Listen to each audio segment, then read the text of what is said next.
Əvvəla onu qeyd eləmək lazımdır ki, Ukrayna məsələn peyk görüntülərindən də və Ukraynanın rəsmi olaraq açıqladığı informasiyalardan da ümumiyyətlə yayılan bütün görüntülərdən biz onun şahidi oluruq ki, vurulan təyyarələr sırf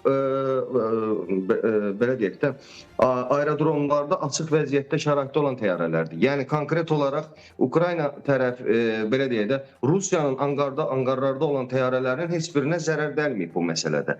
Yəni Ukrayna tərəfi də bildirir ki, təxminən strateji bombardımançı təyyarələrin 34%-nə zərər verib. Düşünürəm ki, bu 34%, yəni 34% təbii ki, Rusiya ordusu üçün zərərlidir. Amma onların yenidən hücumları həyata keçirmək üçün hava zərbələri, havadan ümumiyyətlə ən azından təyyarələr vasitəsilə raket zərbələri endirmək üçün Rusiya üçün o qədər də ciddi o qədər də problem yaratmayacaq. Çünki ruslar ən azından havadan raket zərbələri bilməyəcəkləri halda yenidən yer-yer tipli raketlərdən istifadə edəcək. Bunların Rusiyanın əlində də kifayət qədər yəni bu tip raketlər var və bunlardan istifadə edəcəklər. Bundan əlavə ruslar daha çox quru əməliyyatlarına son dönəmlər üstünlük verməyə başlayıblar və artilleriyanın ümumiyyətlə dəstəyi ilə quru əməliyyatlarını daha da gücləndiriblər və xüsusilə Sumu, Xarkov və digər Donetsk, Donbas istiqamətində əməliyyatlarını ümumiyyətlə daha da genişləndirirlər və hətta bu əməliyyatlardan bir neçə gün əvvəl gün ərzində ən azından 2-3 yaşayış məntəqəsini yenidən işğal eləyə bilirdilər.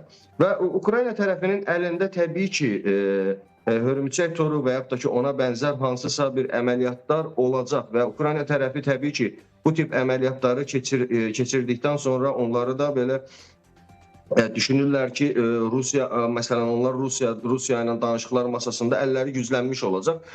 Amma biz reallığa baxmaq lazımdır. Nə mənada? Məsəl üçün, bu əməliyyatlar Ukraynanın hansısa bir torpaqlarını işğaldan azad eləyirmi? Yəni, bu sualı verəndə cavabı yox olur, yəni, təbii ki. Və hər şeydə əslində torpaq üzərində getdiyinə görə, yəni, ərazilərin işğal edilməsi ilə bağlı nəticələndiyinə görə düşünürəm ki, Rusiya maksimum çalışacaq ki, quru əməliyyatlarına daha çox yer versin və quru əməliyyatlarını daha çox genişləndirsin və Ukrayna ərazisinə ən azından daha çox irəli getsin. Yeri gəlmişkən Rusiya tərəfində belə bir fikirlər artıq səslənməyə başlayıb ki, məsəl üçün məsələn Sumu vilayəti olsun və digər bir neçə vilayət olsun ki, onları bufer zona kimi götürməyə nəzərdə tuturlar. Bundan əlavə Rusiyanın içərisində artıq ehtiyatda olan bir çox zabitlər var ki, məsəl üçün Putin hakimiyyətini də artıq tənqid etməyə başlayıblar ki, yəni bu qədər astagəl, bu qədər hər şeyə belə deyək də hesablayaraq hücumlar həyata keçirmək və Ukraynanın, hətta onlar elə düşünürlər ki, Putin Ukraynanın nazı ilə oynayır. Hətta Rusiyada belə düşüncədə olanlar var və onlar əslində total müharibə istəyənlər də meydana çıxıb artıq Rusiya içərisində. Düşünürəm ki, bu prosesdə və biz paralel olaraq bir neçə istiqamətə baxmalıyıq. Məsələn, Almaniyadan gələn reaksiyalara baxmalıyıq, İngiltərədən gələn reaksiyalara baxmalıyıq və fikir veririksə, həm Almaniyada, həm İngiltərədə artıq müharibəyə hazırlıq prosesi ilə bağlı fikirlər səsləndirir. Dolayısıyla o müharibəyə hazırlıq prosesi Rusiya-Ukrayna müharibəsini dayandıraraq başlamaq istəmirlər.